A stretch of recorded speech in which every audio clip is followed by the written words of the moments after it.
A-Press, NVIDIA, Wiley Cybex, and Balls. Mm-mm.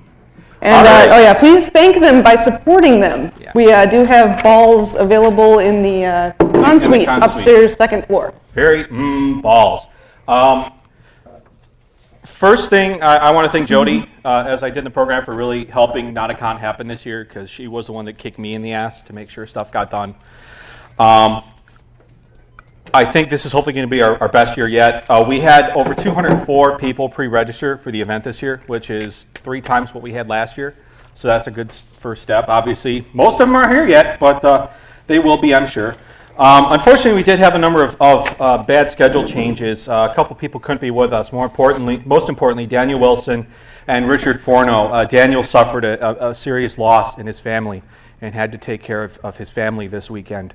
And likewise, Richard Forno has a very serious medical issue that he's in the process of dealing with right now. So they send their deepest regrets for not being able to be here, and they're going to make every effort to be here next year to have some fun with us and to share their knowledge and experiences. Just as you probably know, we do have an updated schedule. I worked on these until about 1:30 last night and spent 2 hours in Kinko's this morning. So hopefully we should have everybody as up to date as possible with our current schedule lineup, and we also have our addendums for our additional speakers. Also this year, for those interested, we have the 2006 scavenger hunt put together by the Cat, who helped us judge. Well, actually, no, she didn't help us judge last year, but she did a good job and really was pretty creative, so she threw this list together. One other thing that we're doing a little different this year is doing a raffle, and I know it kind of sounds kind of weird, but what we tried to avoid was last year when we gave a speaker a prize and told the speaker, you will give this prize away, and they were like, okay. So this year, hopefully, you might get prizes you actually want. And we'll have a whole bunch of different ways where you can get tickets by filling out our survey, by answering questions and talks. Speakers can give them out. In addition to other freebies they may have given out, we'll give you some tickets for buying swag, and you get one for just walking in the door.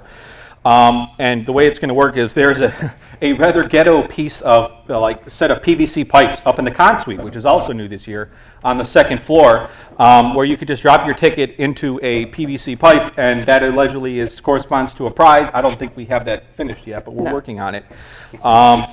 And that way, we'll be doing prize drawings before NFF's t-shirts tonight, before the talent show tomorrow, and during closing ceremonies tomorrow, and we're just going to hopefully give away everything on Sunday. Closing ceremonies better not be tomorrow. I'm in trouble. But to kind of talk about the con suite again, we kind of borrowed this idea from number of other events, such as Penguicon and Freaknik and a whole bunch of other things. So basically, what it was is I dropped about $600 to $700 on food and pop and stuff upstairs for you guys to just go at and enjoy, including, even though Balls donated 3 cases, I bought an additional 5, so that's 200 bottles of Balls. My staff has already gone through most of 1 case. We're trying to make up for the fact that there's not a lot of food in the area to at least supply some snacks to keep you guys alive. Yeah, because I realize how important it is. And likewise, we got a local coffee place, Phoenix Coffee, who makes some of the best coffee in Cleveland, gave us a 5-pound bag of coffee. So we're going to hopefully be having coffee flowing all weekend for you guys for free. Trying to give you good value for your money. I thank you all for coming to Cleveland. I mean, it makes sense that on the first day of Nauticon it looks like crap outside. I guarantee it won't get any better. So stay inside, listen to some good talks. We do have an event this evening that I want Jim to tell you about. We tomorrow, instead of having the Not a Rave, because that was kind of weird for who was here last year? Yeah, who saw the rave? Who is glad we're not doing that again this year? Keep the hands up. That didn't work out too well, but we are still going to have some pretty big electronic music acts, including the owner of the best local record shop here in Cleveland for electronic dance music, Doug Burkhart. And our big headliner is Keith Myers, who I flew out from Seattle, who's going to be spinning for us. He spun at DEF CON, he spun at ScrewCon. He spins at all these cons. He usually comes, I don't know what he's going to look like, but he comes with these 1.5-foot Liberty spikes, really throws down the tracks, sounds great, and he's going to be doing something to touch tomorrow. Tonight, I'm sorry, yeah. Yeah, we're doing sort of an unofficial Nauticon after party tonight at this place called the Touch Supper Club. I just put a whole bunch of flyers. They look like this. They're out on the registration desk. They tell you where it's at. It's basically just across the river. Also, the Food Network was there last night, so the food here is pretty damn good. I heard you saw Rachel Ray. I was eating dinner there last night, and Rachel Ray walked in to do some food filming there. So this place going on tonight over on the west side, just across the river. Probably be getting started around about 10:30 or so. Great music. Some local house people will be there. We're getting Keith Myers to go out there and spin some records for a while as well. Kitchen's open until 1 a.m., so can't go wrong. You want some there. late night food after NFF t-shirts? That's the place to go. I recommend the falafel and the Greek pizza. Well, I think the big question is, do you have to dress up for this, or No, you can be a complete and total scrub. All right, show your badge. Yeah. I also want to say for the 2600 members, you may have noticed this is the first Friday of the month. The Cleveland 2600 will be meeting in the hotel bar and in the pool room next to it.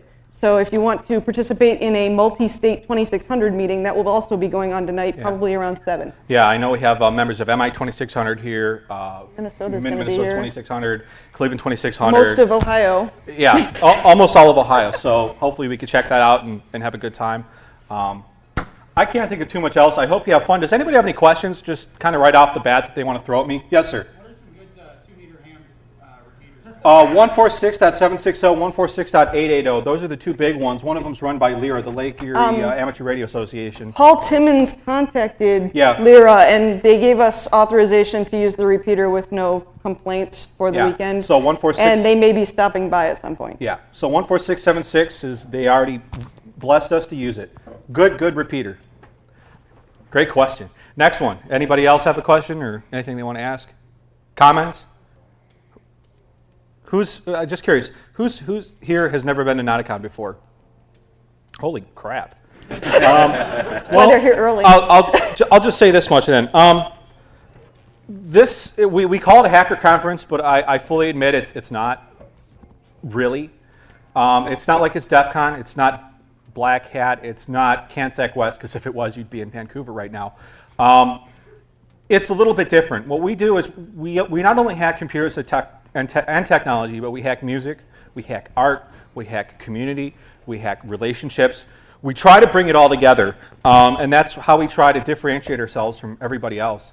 You'll see a lot of the same things, game shows, talks, and all that kind of stuff, but what we really encourage people to do is to kind of get out of their comfort zone, experience something new, learn something new, meet new people, meet people in subject areas that perhaps you aren't familiar with, so you can find out something new to try. That's why we have Anything But Ethernet, which is our flagship contest, which this year is going to have some really crazy entries. I mean, people will be transferring packets over model train sets. Last year we had semaphores, Lego printers, all kinds of cool stuff. Jason Scott's going to be doing his Nauticon radio show, so if you want to sit down and get on the air, sit down and talk to him for 15 minutes. We'll have a whole bunch of real personalities here. Some people have been going to cons for maybe this is their 25th con, 30th con. Echo, if you ever see him come around later, you'll know who he is. He loves talking about the military. He'll be here. So there's a lot of characters here, and this is hopefully a place where you can find your own character.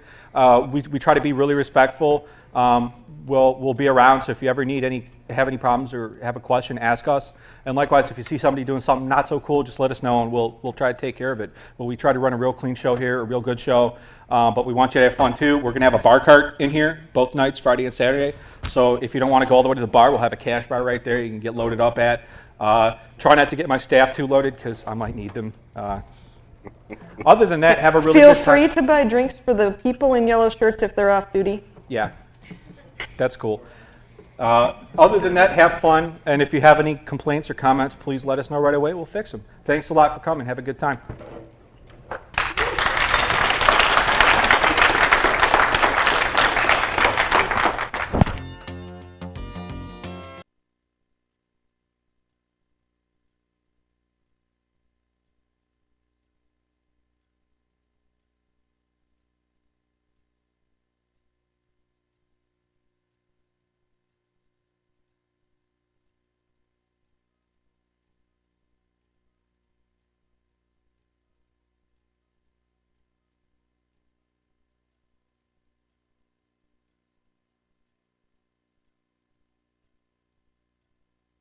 It should come a bit more in.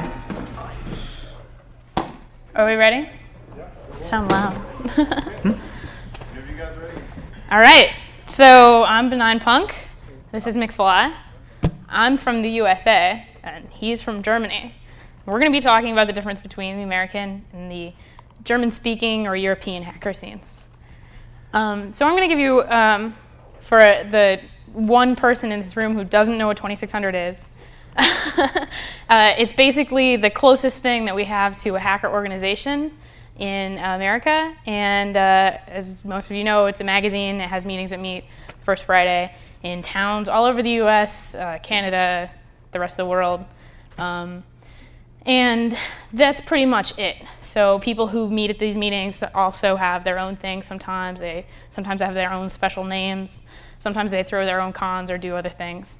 The other biggest hacker organizations that happen in the US is, as you know, this con thing. And I could probably name 10 to 15 a year that happen. And these are all hosted by individual people, their individual places, and there's not a lot of connection between the different scenes. So that's, I mean, I'm sure you guys all know that. It's basically the hacker scene here in America. So he's going to tell you about how CCC works, and we're going to start talking about how it's different. Okay. Well, the first thing, what is completely different from the CCC to 2600 is that we are a top-bottom organization. We call it this way. So we have a main official organization. It was for Germany, but it grew a bit, and now it's mostly the German-speaking countries and a bit the Netherlands. Under this German main CCC, we call it Verein. You don't have anything like that in the American law system. It's an own law person. Under this, you have the local CCC parts, who sometimes call themselves different, but all of them are the CCC parts. If you want, this is for all the cities. We have at the moment 12 so-called Erfa-Kreise, which are the bigger meetings, who are regularly at least once a week. They usually have a room. They usually have real members, so you go there and sign up and sometimes pay money, monthly, weekly, whatever they have. And then we have the so-called Chaos-Treffs, which are the smaller meetings. You just, if you want to do some, you just write an email to a mailing list and say, hey, hello, I'm whatsoever in what's a small city, and I want to set up a Chaos Treff, and then you have a Chaos Treff. We have at the moment about 40 Chaos Treffs. I think it's important to say at this point that the rooms that they have are not just some room in a building or a university that they meet in once a month. They have an actual physical rented space that is open to them 24 hours a day that they can go to at any time. And that's what their member dues go to pay for, and it also goes to pay for things like congresses and projects that they do. For the things we do, we also have a magazine. We also have some radios. I think at the moment 4 or 5. We are planning on a TV show. We are having some cons and all the stuff we also have. Basically, they're much more organized. Well, they're German. So now that you have the basic idea, we want to just tell you how we individually fit into those scenes. I've been involved in the hacker scene for about 5 or 6 years now. I started by one of the founding members of a 2600 meeting in Colorado, 720. That graduated after a few years. I moved to Brooklyn. I've been helping out on various conferences, both here in the US and in Germany. I live at the Hacker Halfway House. What else do I do? I used to be part of a private radio organization. I give talks at various congresses, and that's pretty much me. That's pretty much how I fit into 2600 and the American hacker scene. Well, I'm with the CCC for about 10 years. I think I joined in 1996. I've been the first Congress in 1997, which is the annual thing between Christmas and New Year's Eve. I'm doing radio shows since, a hacker radio show since 4 years. Have been organizing a local con. Have been organizing with a hack train. What else? Hack train is a train that they rent to go to the Congress, and they have a whole train, just hackers. Pretty cool. Network. Network everywhere. Network, PDP-11, electricity on every place, and sometimes wireless network uplink. Yeah. Okay, so now we're going to start comparing and contrasting what we have to what they have. We're going to start by talking about how the groups came together initially. So actually, I don't know a whole lot about this for the American hacker culture. I think 2600 magazine started in 1984, and the meeting started sometime shortly afterwards. The magazine, of course, is run by one person, Emmanuel Goldstein, out of New York. And his idea is that, any meeting that happens between hackers in a public space on Friday, the first Friday of every month at 5 p.m. is a 2600 meeting. And pretty much anything else that happens in the hacker community outside of that is not considered 2600, according to Emmanuel. So this is basically the beginnings, the baseline of our hacker culture, and everything else is built up from that. Of course, there were some cons before then, and the cons have always been sort of separate but equal from the 2600 scene. They borrow from each other a whole lot. So that's what we mean by top to bottom and bottom to top. We started with this very loose, basic ideal, and everything that we have in our culture is built up from that. And this is sort of the opposite is what happened in the CCC. Yeah. The CCC was founded after an article in a left-wing paper in Germany. Most of the people, when it was founded, were from Hamburg. At that time, Germany was divided. And they decided to meet up in the so-called Redaktion of the, I need to excuse for my English, for the Tagesspiegel. Maybe who of you have been in Germany? This is really, the main left-wing publishing. So the first meeting was in Berlin. The first city where they really had a small kind of organization was in Hamburg. After that, the German CCC was founded. It began with after Berlin and founded. So we had then two. Then they started the magazine. I think somewhere in 1909 something they started the radio called Chaos Radio in Berlin, the most famous one, which is on a commercial broadcast main station in Berlin. So not like all the other hacker radios, on a more smaller radio station, but on nearly the biggest station in Berlin. And yeah, then all the people came in, wrote mail to the CCC and said, well, I'm in Stuttgart, I'm in Karlsruhe, I'm in Bielefeld, which is a city that does not exist. I'm whatever, and they started up building Chaoscraft there, writing to the main organization saying, I want to do this. And well, you show up on the Congress then, and after a time you get someone promoted to Erfahrkreis, where when you're Erfahrkreis you can officially say, we are the CCC, which is a big thing in Germany just to say that. Well, and so it grew up to, I think, somewhere about 4,000 members at the moment, real members. The scene itself is much bigger because very many people say, well, I really like the CCC and I like the things they do, but I don't want to be really member at the moment because the $2 or €2 a month is just too much money for me. It's really the main reason. I spent about 6 weeks, about 2 weeks, 2 months total in Germany last year, and I met so many people involved with the hacker scene out there. I would say that they were more involved than the average people that you meet here, and maybe 15% of them were actually members. So, jobs, well, they have state healthcare and state college. So, in my experience, most of them are students. But very many students, and in Germany, it's a good thing to say I'm in the CCC, so you usually get good jobs. So at our university, the main administration students are all from our local Chaoscraft. We'll talk about that in a second, though. Do you want to talk briefly about the other hacker organizations in Europe? In Europe?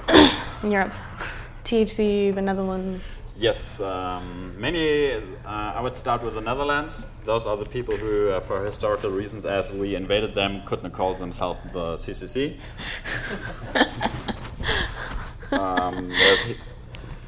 Most of them call themselves Hippie from Hell.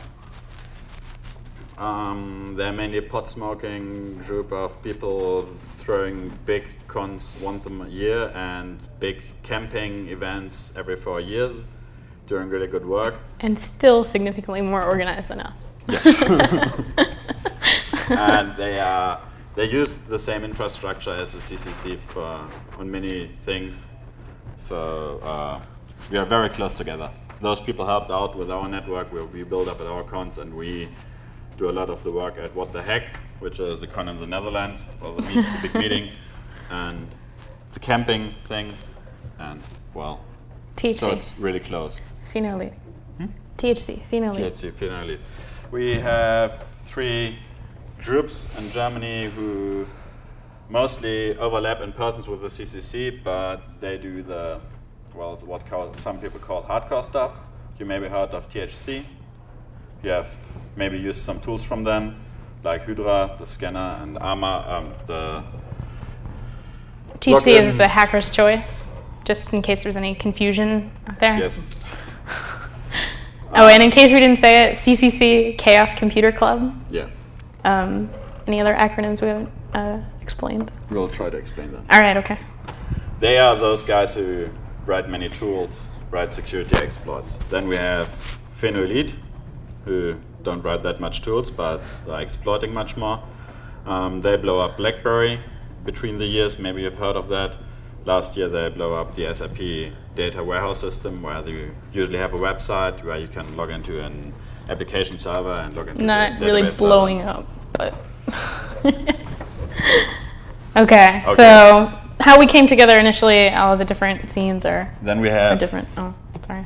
Team Teso, which is a bit not so active at the moment, but they're also one of those guys who just write the tools.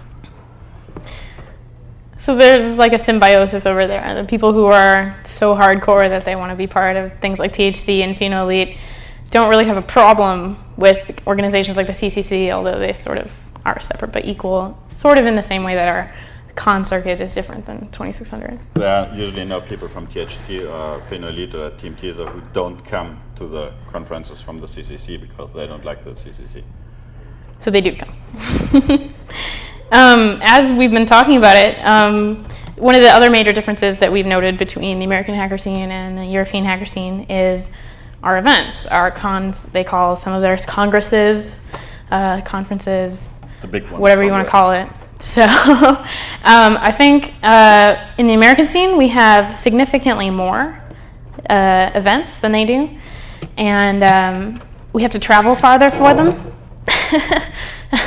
We have a state in the United States that's as big as Germany, so we have to do a lot more traveling. The cons, I think, here are not just CCC events or one of the other groups' events. They're organizations that come from different people individually in different places. So, as you know, people like Jeff Moss run DEF CON. People like Froggy here run Nauticon. People like Emmanuel Goldstein run Hope. And these people are not totally connected with one another. They're not part of the same organization. So this is a good thing in the sense that the cons that we do have all have their really unique characters, and they're really sort of different from one another. And I think that's a good thing. Yeah. Mainly the people organizing the cons in Germany all belong to the same group, CCC. And you are on nearly every con you have the CCC Stuttgart, CCC Rhein-Main, or whatsoever in the name of the con. We have about 5 to 6 who are there every year. The biggest one is the Congress, which is about 2,500 to 3,000 people. 16 gigabit of internet, phone system, radio system, what else? Lots of stuff. Everything. But we can boast that our conferences are sometimes much larger than yours. I think we could say that fairly that DEF CON is twice the size of the annual big Congress in Berlin. They do have small events like this event, but I think we have more larger events, and we can talk about why that might be later. Well, we can live with that really good because our country is not even half the size of America, so if you have double the size of people in your con, it's okay for us. So, if you were to pick the single biggest difference, I think, between the American hacker scene and the European hacker scene. It really boils down to this one thing. And this one thing is public image. When you go to Germany and you hang out with people in the CCC and you read about their projects, you realize that they are much more loved by the public. They are loved by the public. They're in constant communication with their government. They have good jobs. They don't have to be ashamed of telling their grandmother that they're in the CCC. They don't have to have any really big discussions about it because it's in the media, it's in the public, and this is basically the opposite of what we have here. So I think that if you ask somebody at, in the media what a hacker is, he's probably going to say a criminal of some kind or another. People who steal your credit card, or people who break into phone systems, or people who do whatever. So I think that this attitude is really, really, really key to the reason that our cultures are different. I think that it changes the demographic of the people who are in the scene, because people who are there are, it's a good thing for them to be in the scene. It's a good thing for them to get a job. And they put on their resume, I'm a proud member of the CCC. This is something that we have to skirt around, I think, most of us, depending on your job. So it changes the demographic. It changes the way that we're able to organize and the kind of events that we're allowed to throw. As you know, many of these cons have had to move from place to place, right? Because they're unwelcome at certain places after a while. Some of you might remember Rubicon, no longer. For example, I think I already talked about CCP for you. Do you want to say anything more? Talk about what's coming from. No, we already did that. Okay. Projects. Projects. Well, For example, in this public image thing, why don't you tell us about Hack-A-Bike? Hack-A-Bike. Yeah, Hack-A-Bike was, we have these bicycles in the city in Germany who are run by the German Rail. You can call out a number with your mobile phone written on the bike. You get a PIN code saying them the number of the bike. You get a PIN code for the bike and can drive away with the bike and just leave it somewhere else. So as there's electronics in there, we thought that could be interesting. So we got one, opened it. It was an Amtel board in there, which got a serial port. So we were able to change the firmware, and we implemented a code 2342 running at all the time. So you just need to get up to a bike, modify it, and enter 2342. We changed with that about 1/3 of the bikes available in Germany. We just rented a white transporter, got a big printed German Rail, called a bike technical service on, got to the fan shop of the German Rail, bought those nice blue things, printed those cards you have with your picture and where you work, touch them there, go to the railway station and open all of them there. And the security came up and asked, what are you doing? And we said, well, we're technical service and we had the job to come here. And they said, okay, well, it looks good. Go. This went for about 1.5 years. After that, it was not so easy to still keep it undercover, so it went up to the media. We decided to publish it in the Datenschleuder, which is our magazine. Shortly, the boss of the German Rail said on the media in the evening, as he was asked about that, yeah, we'll go to the police with them. So we cleaned up our room, moved all our garbage into all computer cases, wrote some things like, very important, call a bike data on them, and let them all get picked up by the police. There was nothing coming after that. We got in trouble for that. So this is a very funny example, but why don't you tell them about what happened with the German Rail afterwards? There was a lawsuit, right? Mm-hmm. Okay, here's how I heard things. Because of all of this Hack-A-Bike nonsense, the German Rail waited for a significant amount of time after all of this came to the media to place a lawsuit against the CCC for this.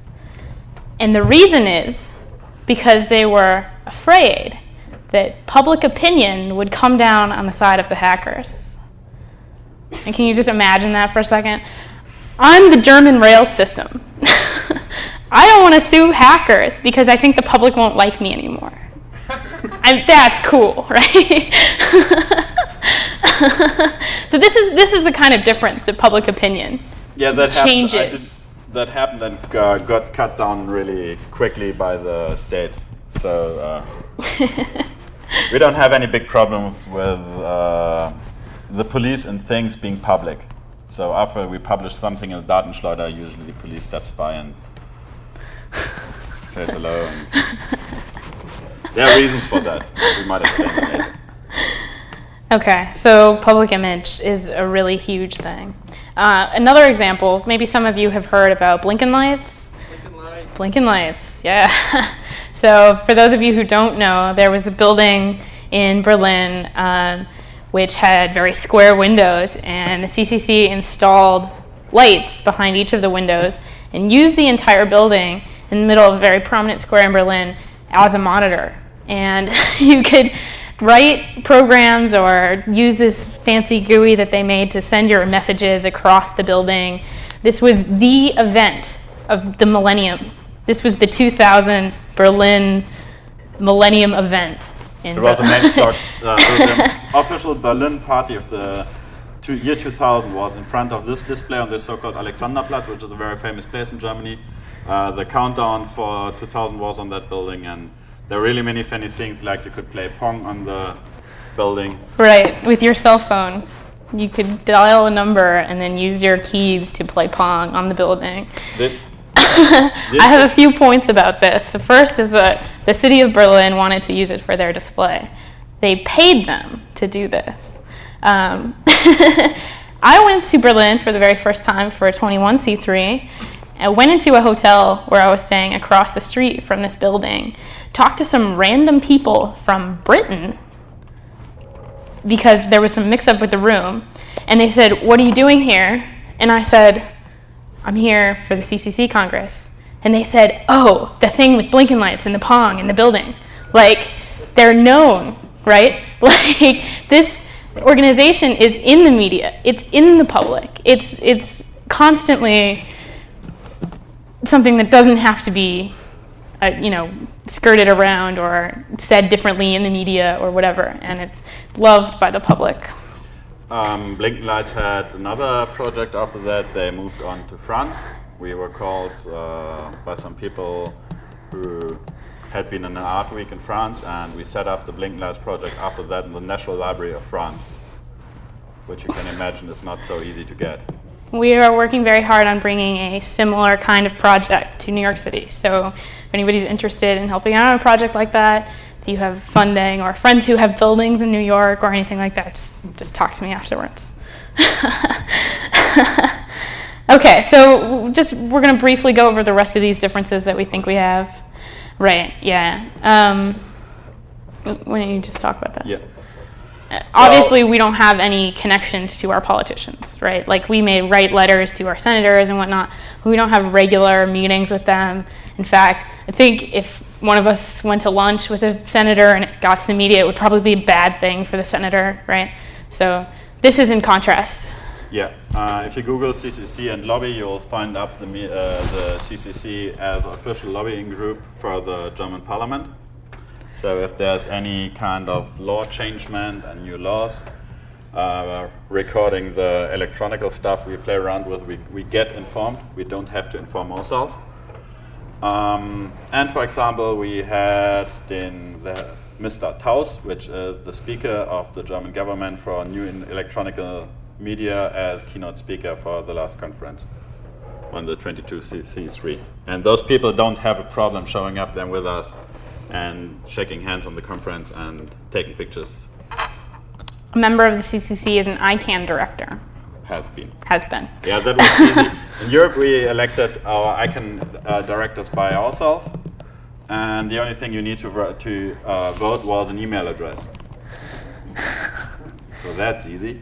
A movie was made in Germany about hackers, and it was screened at the CCC conference because they wanted the CCC's approval of the movie before it went to the public. Which is the media thing they want to have. Just Could you imagine if they did that with us, with hackers? Like, right?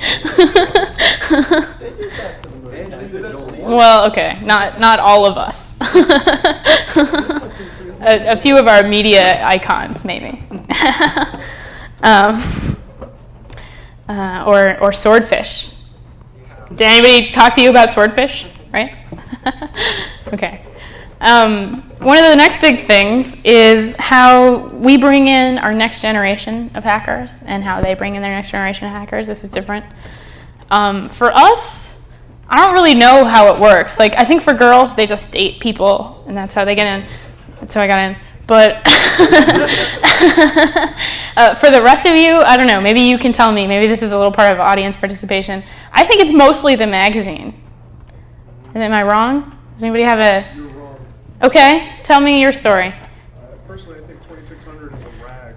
Well, of course, but how did you get in? How did you become part of the hacker culture that brings you here today? Well, I started off on BBSs back in the late 80s, early 90s. All right, well, for people who are not as old as you. Yeah? I got started when I saw that my school stored its typing program when we were learning fingering and back in Okay, yeah, that's cool, but how did you meet other hackers for the first time? Not how did you get into hacking, but... I changed the typing program so we had to type out scene phrases, and another kid that was already part of the scene came up and was like... There we go, all right. So we have word of mouth, right? We have meeting friends and things that you're doing with hacking, and we have the magazine. Do you have anything else? How you come into the hacker culture? I put a classified ad. Really? Yeah. That's amazing. I wonder if those classified ads in 2600 have gotten any letters. Anybody else? No? IRC. Oh, God. Okay, anyway, so how do you bring in your next generation? Well, we have all the magazine, we have the usual contact you have. Many people come to the first time to the Congress who read it on a computer magazine, but the main thing what we changed is that we have a project called U23, where we want to get all the people under the age of 23. And then they have to do some things. For the last thing was, you might see it at the Hope, was the FNOT light, which is a small thing to assemble, which can produce every RGB color. And for example, to enlighten a room. So it's 3 circuit boards, 27 LEDs, serial interface.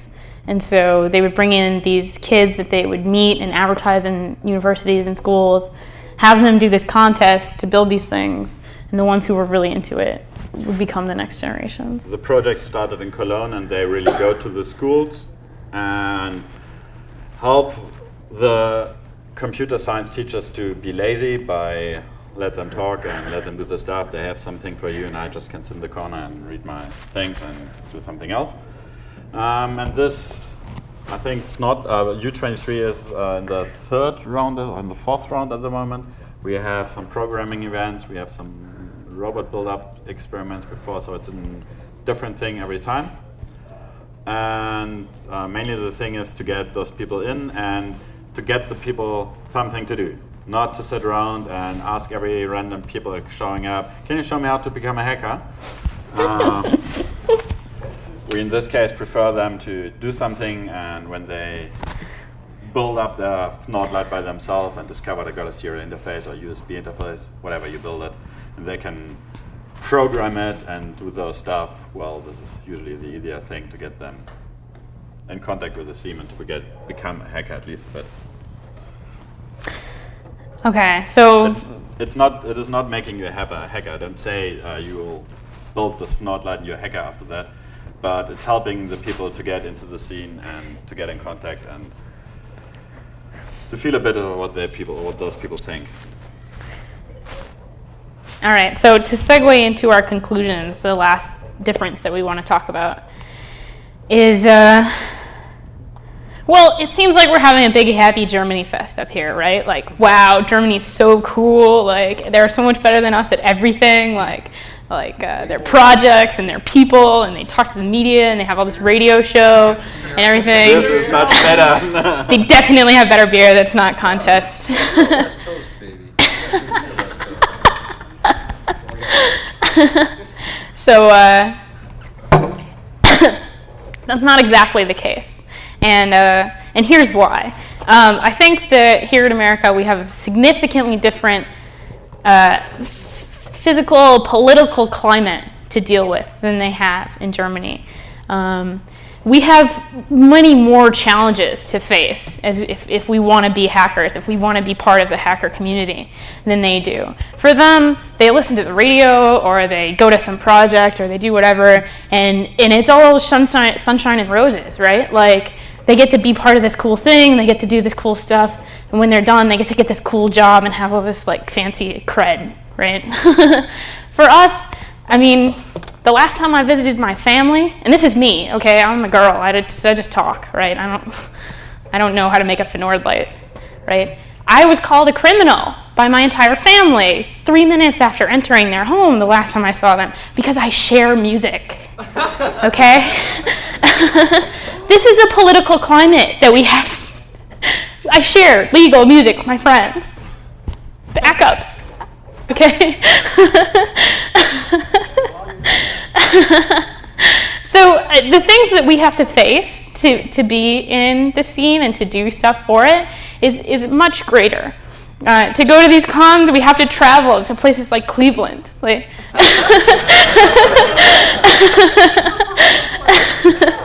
Brooklyn is awesome. Represent. The political climate is very bad. When we do things, we have very serious political consequences. We get raided. Some of us go to jail. Like fired. Yes, we stop having family and friends. Like, there's all kinds of consequences for us who do this. So I think that the people who are here, and the people who are still coming to these events, and the people who are doing their things in their communities are the heroes, because we have a whole lot to face, and you guys are doing it anyway. So we are doing cool things in America. We really are. Like the compositions that we have, the cons that we throw, and the projects that the groups that we have do. I don't know if any of you saw the Wi-Fi gun by the Shmoo group at DEF CON last year. I don't know if any of you saw the Anything But Ethernet contest here last year with the Lego printer and the guy with the flags, right? Like, we have cool projects here, and people are doing things here, and we don't have the infrastructure that they do, but this allows us some other things. Yeah. Well, maybe ours is, in that point of view, a bit different, because, as already said, we have rooms where you can gather. In Berlin, for example, we have, I think some of them, you have been at the CCCB. This is a room nearly open 24/7 with computers of, well, at least some thousand, most of them old used computers standing around there, people you can meet, and it's a trustful atmosphere. You can just drop your laptop there, come back 2 days later, he will be there. And it's just as we get more the good people instead of, nobody would think of the CCC as the criminals, besides maybe the boss of the German Rail now. But this gives just, then you have different persons, then you have so many possibilities. If you have a place to meet every day, and there are people who really come there every day after work, every day after university, every day after school, where they can meet, they can change ideas. Every day instead of school, like me, Yeah, when I was there. Anyway. And it's totally different. You don't have a problem, as already said. I write all the things I did with the CCC in my resume if I apply for a job. And this is the reason to get a job. Now, a university, usually you have some students running the minor computers and that stuff. I think it's the same over here. You have sent some students over here. And in our computer science department of the Technical University of Darmstadt, when they need a new administrator, we'll get informed 2 weeks in advance. And if we have some people who want to have a job, usually this never gets printed up somewhere. So it's the university realized that most of the people in there just did good jobs, and well, they prefer to hire us than to fight us. There's really a big difference in the scene. I was walking around, and she told me not to tell anybody outside the scene that I'll see myself as a hacker and that stuff, because this is not really always. Well, not the taxi good. driver. Like. He was asking me.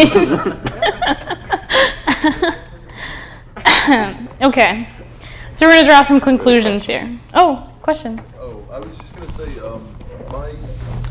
what I know of Germany is that there's more of a cultural inclination to join clubs. You know, you have like soccer clubs or sports clubs or different sorts of clubs outside of a school setting. Yes. Like in this country, we pretty much only join organizations as an extracurricular activity. What about your Kiwanis Club? Well, right. Or Masons or whatever.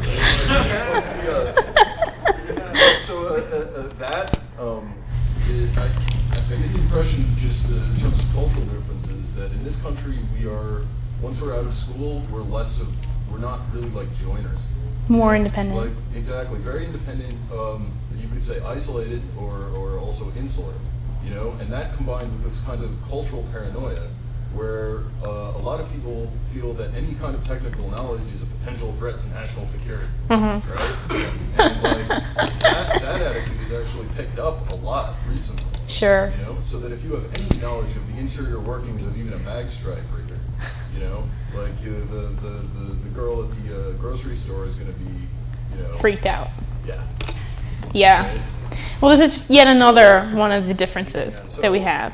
Now, that's all well and good. It's like it would be great if we could go in the direction of having an actual political entity, you know, that was recognized as whatever. If you watch the C-SPAN, you know, and you see the people from the EFF or the what's the other one, the privacy group in DC? I can't remember the actors. You know, they don't.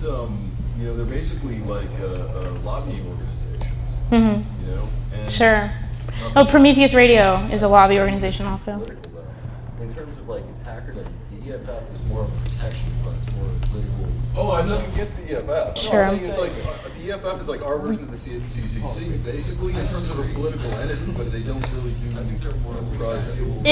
You hit on one thing there. The other thing, they're not The way that the CCC is set up and recognized by the government there is something that we don't have. Like they're named an official club with the government. Yes, we Correct have me if I'm wrong. the so-called Verein, which is a law person.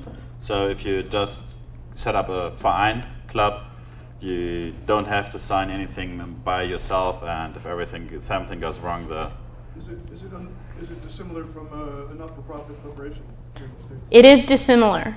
It is Yes. dissimilar. The Verein kind can of be profit, can make profit. well, Yes. but that's not We the do. biggest difference. Yeah, but one. Yeah, sure. The biggest difference is that, I mean, being a national group, you get certain benefits from that, right? Like, you get audience with parliament members, right? Well, not everybody. You have Well, not to everybody, but a be there for a while. elected after you member get of that. your group, right? And if you're a soccer club of South Stuttgart, you won't get an audience with the German parliament. Okay. But it is a political entity that they have that we don't have. The closest thing that we have is a nonprofit, but it's still not the same. Well, I just mean that it's not that uncommon of a thing for a club of people who are not in a school together or not working together in Germany. For a club to have a common space and common projects, or have like, you know, a room like that. Sure. Whereas here, it doesn't Sure. hurt. Well, I mean, this is You know. just, yeah, it's just one of many reasons, right? Like, the fact that we aren't a country of joiners isn't the only reason that we don't have a hacker culture. I mean, we have a hacker culture. Here we are. We're all independent. Could it be And that we're broken down into individual states? Well, I think We have states. location has something. Not so many, but we have states. I mean, if you drive 8 hours in Germany, you're on the other side, right? Like, so, and driving 8 hours from New York to here is like, oh, that's nothing. So Half of that is that's size, something. half of this is speed on the motorways. If you really want to get into it, you can come up with, you know, lots and lots and lots of differences that make our culture different from their culture. But one of the things that we want to conclude from all of this, from drawing all of these comparisons today, is what we can learn from each other. So we're going to talk about our biggest weaknesses and our biggest strengths, and your biggest weaknesses and your biggest strengths in your different culture. So, question? Just a quick one here for you. How is the EU affecting the US community? We had some people from Austria and Switzerland in the CCC all the time. I don't think it's affecting the CCC at all. What if they try to move over like the software patent laws from Ireland over into other areas of the EU? They tried to. We fought that successful. So They didn't come through. There is certain friction already occurring. That's something you guys are Yes, but the European law got united in that case for software patents, and they wanted to set up a law again that enables software patents in the European Union, and we have been successfully fighting it. We don't have it. The discussion is over. We won't get software patents. Oh, we're not done. We're not done. We have a couple more things to say, and then we have a couple announcements. So how much time do we have left? About 20 minutes. About 20 minutes. All right. So I'm going to go quickly. We're going to do weaknesses, and then we're going to do strengths. So the U.S., what are our weaknesses? I'm going to tell you mine, and then you can tell me yours. I think that, in general, we don't have enough discussion between different, enclaves of hacker culture. We mostly talk when we get together at cons, right? But otherwise, we're limited to the people in our area. Related to this, we don't have a central ideal or central infrastructure that gets them all of these different kinds of benefits, like money to have spaces and money to do projects. And by doing projects, they get a better public image, which lets them do more projects and have better spaces, etc. The projects that many of us think about and start here don't end up happening. And I think some of the number one reasons that they don't happen is we don't have money for them. We don't have time for them. We don't have the people for it, or we don't have the space for it. You can only, hack bikes with PIN codes in your garage for so long before your mom gets mad or your wife gets mad, or you couldn't probably do it for a year and a half, and if you could, you probably couldn't do it again for another year and a half, 10 years later, right? We have a bad public image. At the end of the day, I think this is our biggest weakness. And whatever we can do to work on our public image, one of the things they do is they have, at their space, they have an open day every week. Sometimes they have people speak that the public can come in and listen to, or they have an event for the public, right? So whatever we can do to involve the public and make sure that they're not afraid of us and see the good things that we do, I think the more we're going to be able to fix all of these other weaknesses that we have. Do you remember? Yes. Yes. Well, John said you had not enough discussion. We have the opposite problem. We have lots of too much discussion. Usually in the CCC, if you bring something up, it starts a discussion about a month, thousands of emails written sometimes. And this gets to the point that, well, one part of the discussion is that really many people, I'd say more than 30%, are really unwilling to break even minor rules. Rules is a big thing in Germany. If you can follow the rules, you can get nearly everything. It's no problem if you follow the rules to get a radio. You have to work through that amount of paper, but after that you will get a license to transmit on the FM band for 6 days with, let's say, 50 watts, which ends up in an area of about 30 to 40 kilometers. And we have really... Swear too, right? Sorry? You can swear. Yeah, but they can't incite riot or talk about fascism. You know. We can talk about those This is- 4-letter words, but we can't talk about. There's some certain things who happened in Germany about 60 years ago, where you better do not talk about on the radio. Just Your whole putsch party, very similar. But this is in stark contrast to the pirate radio that we had 24/7 in Boulder, Colorado at 150 watts, which had a range of about 40 miles at night. So because we were willing to break the rules, we got this benefit for it. No paper. most of the people just don't like to break the rules and prefer to hack the system, write down lots of paper. This gets to the point that very many projects in Germany just don't happen because of lots of discussions. We had some projects for the year 2000, and after the discussion was over, we had 2002. So, Question? Quick contrast question. Sure. Would you say that in the U.S. we start lots of projects, we don't finish them, and in Germany We're getting to that, absolutely. I think that a lot of things, I mean, we at home in the Hacker Halfway House wanted to make a drink mixing machine so that we didn't have to mix our own drinks anymore. So you just go up to it and you say, I want to write Weiss Russian. I want it with soy milk, whatever, right? So we thought about this a lot, and we drew up schematics, and we ended up buying some valves to play with, and we had all this stuff, right? And then, you know, people moved out, and it's 2 years later, and it doesn't happen, right? But we played with it, and we tried, and we had all this discussion. I think that this is in contrast to some of the projects in Germany where if it's not perfect, or there's not agreement, it just doesn't get started, right? yeah, you have to have about 30 to 50 to 100 people who belong to the size of the project to say, well, this is a good project, this is the way we do it is good, so let's do it. Yes, you have enough people that you still get projects done. Yeah. All over here in America, the people just get up and do something, and in Germany, we just form a circle and discover. To this too much discussion end, as some of you might know, I worked on design for Hope 5, the Fifth Hope, and I also worked on design for 22C3 in Germany. Working on design, and I had a great experience with them, not to say anything, but an example of too much discussion is we spent 3 weeks discussing the font of the small letters in the logo.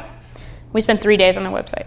And this shows, right? So if you want to look into things, and this is because the logo went to the main mailing list, as far as I know, right? And it was open for hundreds of people to discuss.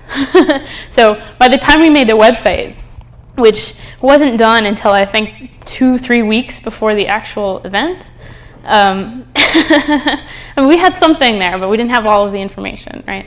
So you can see how this too much discussion you can end up tripping over yourself and not getting your stuff done in that respect. If you want to get something done, the main thing in Germany is to keep out the discussion. Which is really not easy, because if somebody will notice you have the discussion. For the artists out there, design is not a democratic process.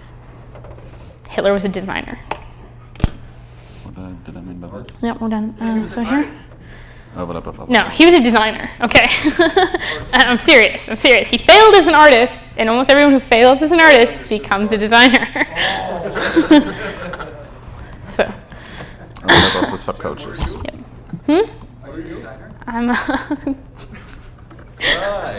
I'm a scene whore, okay.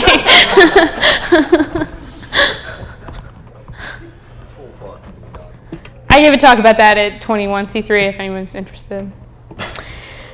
Okay, a couple more. Teenagers intimidated? Or this one. Both. I'll get this one first. Okay. When people come to the CCC, you usually have, when they introduce themselves, they say, well, I'm 18 years old, speak at least 2 or 3 programming languages and all those stuff, and I haven't showed up at the CCC because I thought I wasn't good enough. What is the problem? Because there are really many creative people we would like to have, who just don't show up because as we have a so good public view, very many people say, well, I think I'm not good enough to join them. And this keeps really many people out, which is a problem. I think you have more the opposite problem here. Teach me how to hack. Okay. Subcultures. I think one of the strengths that we have here in the U.S., just to segue, is that I think a lot of the projects that we end up doing and a lot of the kind of events that we have, this is a perfect example here at Nauticon. I think most of us would agree that the hacker culture is a subculture, right? And our subcultures tend to overlap a lot with other subcultures, right? So here we're going to have Nauticon and we're going to have a rave, right? Like in Colorado, we had hackers and goths and they hung out, right? Like I think in the hacker cultures, especially in maybe smaller places in like New York, you have a lot of overlap in different subcultures. So some of the projects that you end up doing are video projects or music projects or art projects, design projects, because you have all of these other people in your line of vision, right? Because our subcultures overlap. And this is in contrast to Germany. The overlap of two other subcultures is really rare. We have some. They overlap hackers and lockpickers. And that's it. Which I think we would just say it's the same. Like most. You don't meet the people from CCC because you meet them in other subcultures. This is really much more divided in Germany. You're in the CCC subculture or in the hacker subculture, and that's it. You don't have anything like some people hanging around with the goth, what we have in Germany, as you've probably heard. But it's not that we have some overlapping subcultures, except those where we are really close to them. For example, the lockpickers and. This is slightly different in Berlin, but mostly. Yes, in Berlin they have overlap a bit with the art scene, and they have other overlaps. A very cool thing called Seabase, which if you don't know about, you should look up. The Seabase itself is not a CCC project, but it's from people who, what was the sense? You can't create art and beauty with a computer. Whatever. You just wanted to say that this is not They're true. building a space station, okay? End of discussion. Okay, so we're going to go through the strengths real quick, and then we're going to wrap up and have some announcements. So. Yeah, cool. Okay, so I think, why don't you tell me, what are the best things about American hacker culture? Grassroots. I'm going to say diversity, right? Like the people who go to DEF CON and the people who go to HOPE, there are some that won't go, right? Because they're just too different, right? I think that, and this overlap of subculture and stuff, we get a lot of independent people doing independent projects, and these get to be really different, and we all learn from each other in that way. Be honest, I think we got a way better sense of humor. Okay, we get a better sense of humor, they have better beer. This is important, okay? We can argue on that one too. Okay. I don't think we have to. Anything else? What's good about the American hacker subculture? It's really youthful. Youthful. It's almost exclusively driven by the young. That's changing as we all get a lot older. That's interesting, and I have to take objection. It depends on where you are. Absolutely. The scene in New York is completely different demographically from the scene in Colorado. So depends on where you are. In Colorado, it's completely driven by people who are completely over the hill, and but they have their own thing, and it's really cool. And the youthful scene in New York is youthful. What else? We're not as stratified. You shift through the scene, you talk to different people. There's very little politeness politics going on. Definitely. People are real raw with each other. And I think that, well. I was going to say a little bit more Okay. diplomatically than that. But yeah. Well, I think it's a good thing. I think, this real fresh honesty is one of the things that we represent, right? So that's a good thing. And I'm going to go ahead and say that we're tougher. Because we have to face so much stuff that we just have to have the balls to go in and do it. So I think that that's one thing that we really have on our side. What about you? What about us? I think the main strength of the CCC is, as stressed so much today, the public image, allowing us so much. Giving a bit problem with people coming into the scene, but just writing an email to the responsible person in the German government to invite him to show up at the 2233 or talk about internet and that stuff, well, you can be quite sure that he will be there.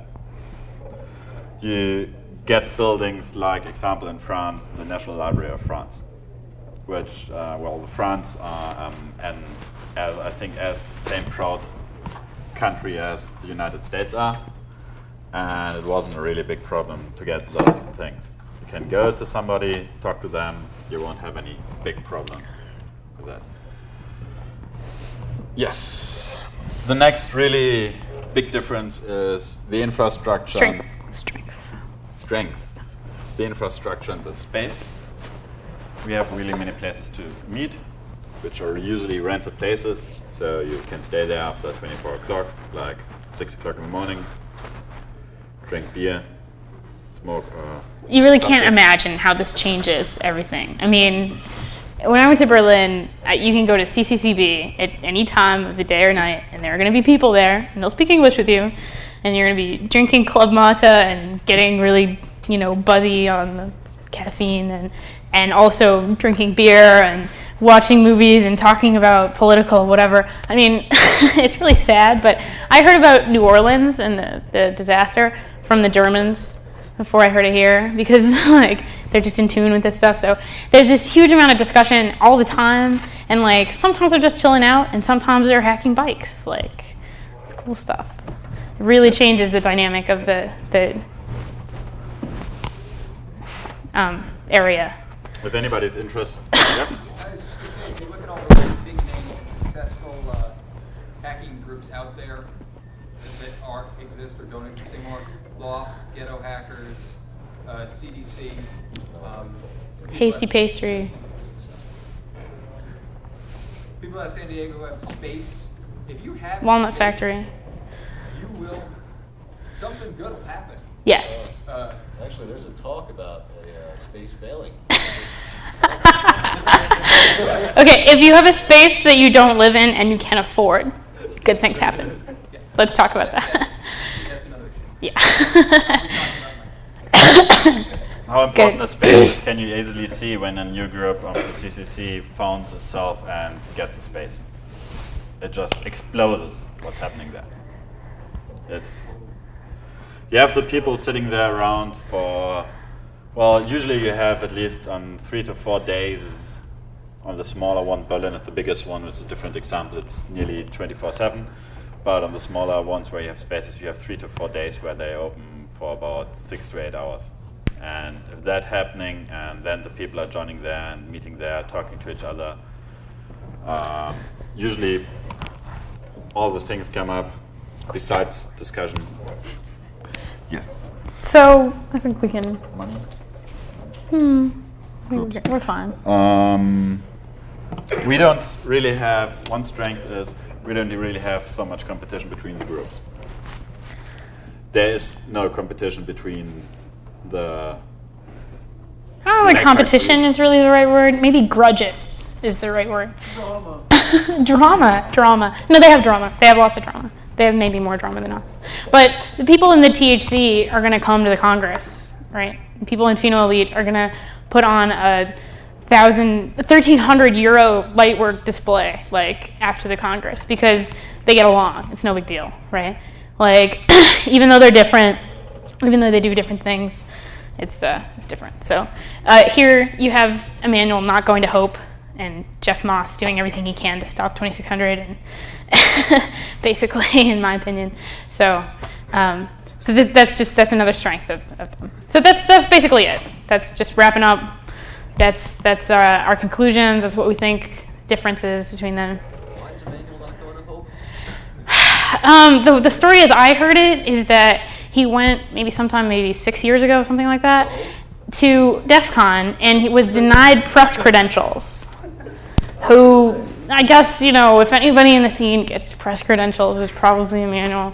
But there's been this feud between them ever since, as far as I know. So real quick, before the next speaker, I want to make a couple announcements. If you guys have radios, FRS radios, we're on channel 4. That's going to be channel your mom. We're having a party tonight in 522.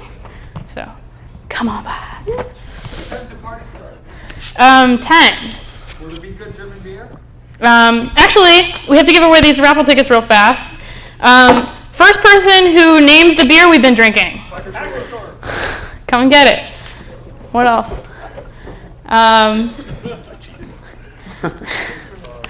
Anybody who has been to Germany or Europe and hung out the hacker scene there?